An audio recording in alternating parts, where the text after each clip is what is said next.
એક વાત કહું, જ્યારે તકલીફ પડે, પ્રેમમાં તકલીફ પડે, ધંધામાં તકલીફ પડે, વ્યાજે ચડી ગયું, હવે મરવા સિવાય કોઈ રસ્તો ના દેખાય ને, ત્યારે એક જ કામ કરજો, ટેરેસ પર જજો, મોબાઈલમાં મ્યુઝિક ફાસ્ટ ચાલુ કરજો, નાચજો. કેમ કે હવે ભગવાન નવો રસ્તો બતાવશે.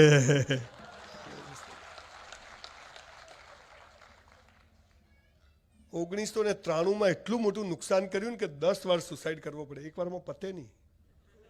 મરી જવાનું, જીવવાનું, મરી જવાનું, ઊભો રહ્યો. કેમ કે મને એક ખબર, 450 બાયોગ્રાફી વાંચીને ખબર પડી હતી કે તમે જેને ભગવાન, ઈશ્વર, અલ્લાહ, માતાજી, સ્વામિનારાયણ કહો છો ને, એ મરદની મૈયતમાં જાય પણ હાલા બાયલાની જાનમાં ના જાય. આનો નિયમ છે. એટલે મરદ બનો. જે થાય તે સારા માટે. આપણા ઘરમાં 1 કરોડનું નુકસાન થાય ને ત્યારે જ કોઈના ઘરમાં 1 કરોડનો ફાયદો થતો હોય છે. દુઃખી થવાનો સવાલ નથી. એ પોલીસ સ્ટેશનમાં હું પોલીસોને ટ્રેનિંગ આપવા ગઈ, વાતને હવે રિલેટ કરું છું. તો મેં કીધું, ભાઈઓ પોલીસવાળાઓ, તમે એક વાત સાંભળો. આ જેટલા લોકો ચોરીઓ કરે, બેંક લૂંટે, ચેન સ્નેચિંગ કરે, ખોટા કામો કરે, આને તમારે રોજ પગે લાગવાનો. મને કે કેમ? મેં તમારી રોજી છે. આપણે ઘર દુકાન જઈને આમ કરીએ. મેં તો કોઈ ચોરી જ ના કરે, પોલીસનું કામ ખરું. પોલીસનું જ કામ નહીં તો કોર્ટોનું કામ ખરું. કોર્ટોનું નહીં તો વકીલશાળી સિસ્ટમ જ તૂટી જાય. ભગવાને આ દુનિયા મસ્ત બનાવી બોસ, મસ્ત બનાવી. પટ્ટાવાળા, ચોર, પોલીસ છે ને, બેંકો, બધું મસ્ત બનાવ્યું. પણ આ દુનિયામાં આપણે આવ્યા ને એ પહેલાં આપણી જગ્યા ભગવાને. સાહેબ, આપણે આવીએ ને પહેલાં દૂધ તૈયાર હોય. તમને મકાઈ ખાવાની ઈચ્છા થાય ને, 6 મહિના પહેલાં મકાઈ ઉગીને બજારમાં આવી જાય. આ ઈશ્વરનો જાદુ છે. ચિંતા કરશો નહીં. અને એટલે જ આ દેશ 5000 વર્ષથી ઊભો છે. સાહેબ, દુનિયાની કેટલી સંસ્કૃતિ અહીંયા આવીને પગ ઘસીને જતી રહી, કોઈ આ દેશમાં ટકી શકી નહીં. કેમ કે આ સંસ્કૃતિમાં એટલી તાકાત છે. આ ભારત દેશમાં એટલી તાકાત છે. અને એ દેશમાં જન્મ મળવો, ભારતમાં, અને બધા જ સ્પેરપાર્ટ ઓકે હોવા, આંગળીઓ, કાન, નાક બધા, એનો મતલબ કે લોટરી છે. હવે દુઃખી થવાનો સવાલ પેદા થતો નથી. સાહેબ, આપ બધાને હાથ જોડીને કહું છું, જિંદગી બહુ મસ્ત છે. Never regret. હા, બહુ તમને લાગે ફિલોસોફી, પણ બધા સાહેબ 100 ચેકો રિટર્ન થયા એવા પણ દિવસો જોયા. 3% વ્યાજે ભર્યા એવા પણ દિવસો જોયા. કોર્ટોમાં 193 બહુ ખરાબ સમય. ભગવાન કોઈ દુશ્મનને ના બતાવે, પણ આ બધા સમયમાં મારી અભણમાએ મને એક જ વાત કર્યું, બેટા જે થાય તે સારા માટે. આપણે મહેનત કરવાની, ઈમાનદારીથી કરવાની. બાળકોને પણ શીખવાડો, બેટા હરીફાઈ તારી જોડે છે, બાજુવાળા જોડે નથી. છોકરું પરીક્ષા આપીને આવે ને તો પેપર ત્યાં જ ફાડી નાખવાનું કહેવાનું, ઘેર લાવવાનું જ નહીં, ટેલી કરવા, નહીં તો બીજું પેપર બગડે પાછું. પેપર આપે ને કે ત્યાં જ બેટા સપ્લિમેન્ટરી હાથે બોધી કાઢી, સાહેબને કે લઈ જાઓ તમે જ. શું લખ્યું આમાં, શું લખ્યું, પેલો કે સાલું શું લખ્યું, બીજું બગડે. બધું જ આપણે કન્ડિશનિંગ જ બોગસ કર્યું છે. કન્ડિશનિંગ નવું કરવાની જરૂર છે. કે એક બાળક ઈશ્વરનું અદ્ભુત સર્જન છે. અનંત સંભાવના લઈને એક બાળક આવ્યું છે. એની સંભાવનાને ઓળખી. સાહેબ, તમારું બાળક કંઈ નહીં કરે ને તો એનામાં એક ચીજ તો ઈશ્વરે મૂકી છે કે જેનાથી ટોપ પર જઈ શકે. આને શોધી કાઢો. ડૉક્ટર બને, સેલ્યુટ છે. એન્જિનિયર બને, સેલ્યુટ છે. IAS, IPS, એમાં વિરોધ નથી જરાય. પણ એ કંઈ નહીં કરે તો ભણવું એ જ માત્ર જીવનની સફળતા નથી. એટલું યાદ રાખજો, જેથી બાળકો ડિપ્રેશનમાં ના આવે, હતાશામાં ના આવે. 12માનું હમણાં રિઝલ્ટ આવ્યું ને તો 2 છોકરા કાંકરિયામાં કૂદકો મારતા. મેં પકડ્યા. બોલો ક્યાં જાવ? અંકલ મરી જવું છે. મેં કેમ? ટકા ના આવ્યા. મેં તું ટકા ના એટલે મરી જાય? મને કે હા. મેં તું મરી જશે ને તો બધું ફરતી ભણવું પડશે. પેલા ઘરે જતા રહ્યા કે મરી જાવ એટલે ફરતી જન્મ લેવો પડે, ફરતી ખટારા જેવું પહેલું બીજું 12મા સુધી ભણવું પડે. હાલત બતાવી દે, આગળ ચાલ. અને છેલ્લે મારી સૌથી પ્રિય વાત કહીને મારી વાત પૂરી કરું છું. જેમ સાહેબ ડાયરાના માણસ છે, એમ હું બી 2-2.5 કલાક વાળો બહુ માણસ છું. ટેસ્ટ મેચ વાળો છું, વન ડે વાળો નથી. પણ આજે અમે 2 ફસાયા તો ફસાયા. હવે પાપ અને પુણ્ય, સમગ્ર મનુષ્યતા અહીંયા અટકી ગઈ છે. પાપ અને પુણ્યની સાહેબ આ વ્યાખ્યા હું બધે જ ખાસ કહું છું બ્રાહ્મણ તરીકે. તમે જુઓ, હસબન્ડ વાઈફ લગ્નમાં જાય કેવા તૈયાર થાય. પત્ની 4-5 સાડી બદલી કાઢે, હસબન્ડ 2-4 કપડાં બદલી કાઢે. નથી સારી. બહાર નીકળે એટલે હીરો હિરોઈન. ઘણી વાર તો આપણું બૈરું જોઈને એમ થાય કે મારું બૈરું છે કે બીજાનું છે, એટલું તૈયાર થાય. અને ઘરમાં તો કામવાળી કઈ ઘરવાળી કઈ ખબર જ ના પડે. તો ગાઉનનો કલર ઉડી ગયો હોય, ચણિયાનો છેડો લટકતો હોય, બાપાને ગંજીમાંથી શ્રીલંકા દેખાતું હોય, દેખાતું હોય, મોજામાંથી અંગૂઠો બહાર હોય. બહાર નીકળે એટલે હીરો હિરોઈન. એટલે બીજાને બતાવવા જીવાનું. સંજય બી ઘરે આવે ને તો નવા કપ રગાવે, આપણે હાલ તૂટેલી પીતા હોઈએ, પૈસા આપણા બાપાના, મીએ મહેમાન. સંજય બી ઘરે આવે નવી ચાદર, આપણે હાલ ફાટેલી મૂંગીએ, પગ ફસાઈ જાય. મારા લગ્ન થયા, મારી વાઈફને મેં તું પલ્લવી ઘરમાં જ નવા કપડાં પહેર. મને કે કેમ?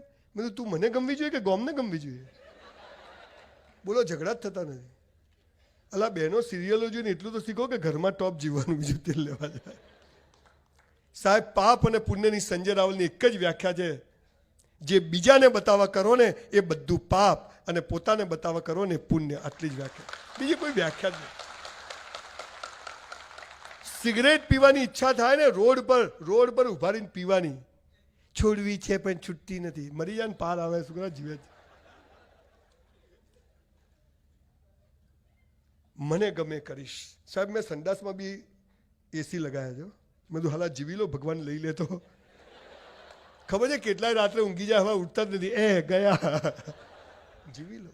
મોત સાલું કાલ આવતું હોય તો આજ આવે, પણ જીવવું તો વટથી જીવવું, મસ્ત જીવવું, ટોપ જીવવું, જો હે સો ગમે તે. અને છેલ્લે તમને બધાને મેં વચ્ચે વાત છોડી દીધી હતી, પૂરી કરું કે જો સક્સેસ થવું હોય, સફળ થવું હોય, ખૂબ પૈસા કમાવા, તો એક જ જીવન મંત્ર આપીને જઉં છું, જે કરો તે બેસ્ટ કરો. જે કરો તે.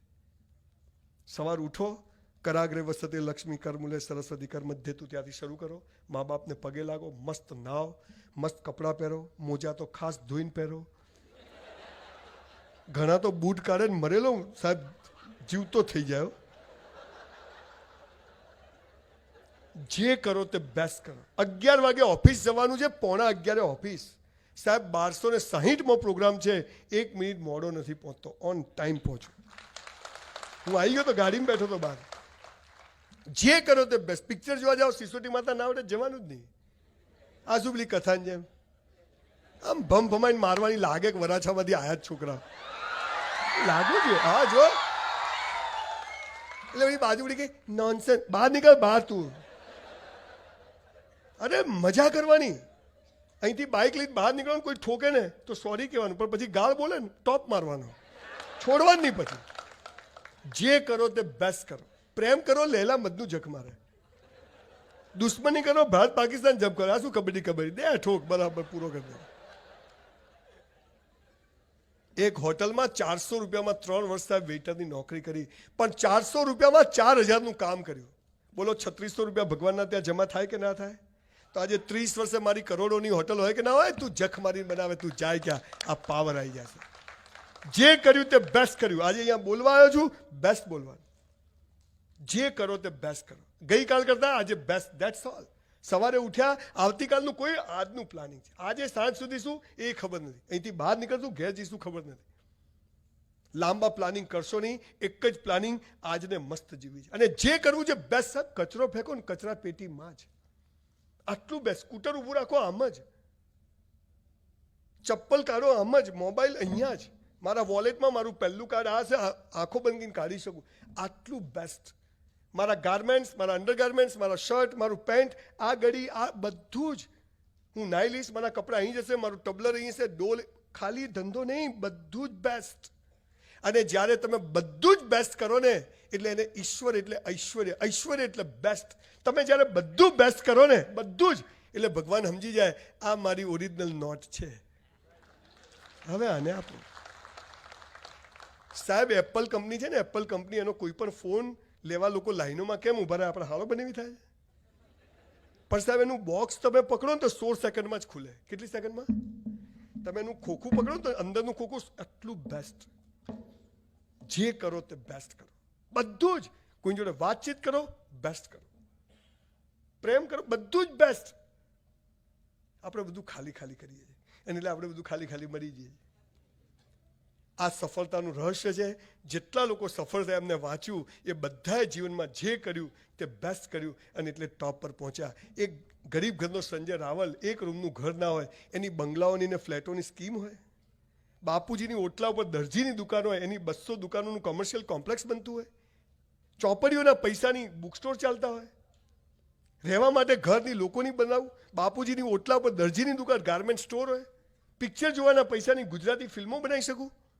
પણ મેં જે કર્યું તે બેસ્ટ કર્યું, જરાય ઓછું નહીં. સાહેબ તમને ખબર છે, આજે હું સવારથી હું સવારથી તમને નવાઈ લાગશે, હું જમ્યો નથી, ખાલી ચા ઉપર જો સવારથી નીકળ્યો ત્યારથી. યસ યસ, ચાલુ ખાવામાં જીવે, ખાવામાં તો કૂતરા બિલા, ભાઈ ખાવાનું પહેલા હો આપણે, પછી ફરે જાય, શ્વાસ ચડે છે, તું ચડી જશે આખો. શ્રાવણ મહિનાનો ઉપવાસ નહીં કરવાનો, પણ ભગવાન એવી દોડમાં મૂકી દે જે ઉપવાસ થઈ જાય ને એને ઉપવાસ કહેવાય સાહેબ. આવી રીતે કરવા કામ. કર્મને વાધિકારસ્તે મા ફલે શું કર્મ કર, અને આ સફળતાના રસ જે કરો તે બેસ્ટ કરો. ઈશ્વરને તમારા માટે બધું જ આ દુનિયામાં તૈયાર કરીને રાખ્યું છે, એની પર ભરોસો કરો, પણ બુદ્ધિ ચલાવશો નહીં, ટેબલ નીચેથી લેશો નહીં. ખોટું સાહેબ, શરીફાઈ નથી માનતો, કન્સ્ટ્રક્શનનો ધંધો કરું છું, 1 રૂપિયો કોઈ ચોર અધિકારીને આપ્યો નથી ભ્રષ્ટાચાર માટે. સાલા હરામના આવતા નથી, આપું ક્યાંથી? આ પાવર આવી જાય, પણ આપણે ડરી જાય, જલ્દી પતાવી દો, તું પતી જશે. હું તો વિચારું સાલા આપણી પાસે સાયકલ નથી, હવે હું જવાનું છે. આ પાવર આવી જાય અને ત્યારે ભય મુક્ત જીવન શરૂ થાય છે. સ્કૂલ કોલેજોના એજ્યુકેશનમાં બાળકની અંદરની શક્તિને આપણે જ્યારે બહાર લઈ શકશું, તમે મા બાપો, તમે ભાઈ બહેન તરીકે તમારા બાળકને જુઓ કે આને શું ગમે છે. એ નહીં ભણે તો ચાલશે, પણ એ રોજ ખુશાલ રહેશે ને, એ જીવનમાં ક્યાંય પાછું નહીં પડે.